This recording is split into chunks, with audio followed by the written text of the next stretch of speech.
Romeo and Juliet. Act 1, Scene 5. In the great hall of the Capulets, all is a bustle. The servants work feverishly to make sure all runs smoothly, and they set aside some food to make sure they have some enjoyment of the feast as well. Capulet makes his rounds through groups of guests, joking with them and encouraging all to dance.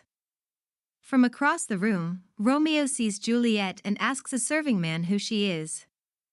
The serving man does not know. Romeo is transfixed. Rosalind vanishes from his mind and he declares that he has never been in love until this moment. Moving through the crowd, Tybalt hears and recognizes Romeo's voice. Realizing that there is a Montague present, Tybalt sends a servant to fetch his rapier.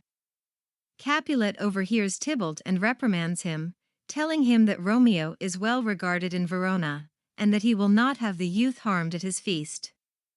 Tybalt protests, but Capulet scolds him until he agrees to keep the peace. As Capulet moves on, Tybalt vows that he will not let this indignity pass. Meanwhile, Romeo has approached Juliet and touched her hand.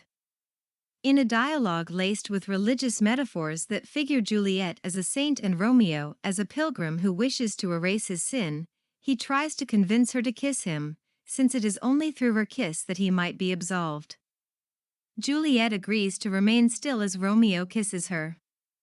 Thus, in the terms of their conversation, she takes his sin from him. Juliet then makes the logical leap that if she has taken Romeo's sin from him, his sin must now reside in her lips, and so they must kiss again.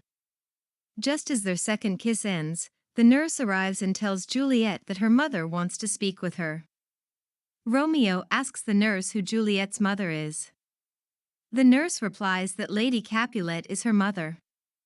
Romeo is devastated. As the crowd begins to disperse, Benvolio shows up and leads Romeo from the feast. Juliet is just as struck with the mysterious man she has kissed as Romeo is with her. She comments to herself that if he is already married, she feels she will die. In order to find out Romeo's identity without raising any suspicions, she asks the nurse to identify a series of young men. The nurse goes off and returns with the news that the man's name is Romeo, and that he is a Montague. Overcome with anguish that she loves a Montague, Juliet follows her nurse from the hall.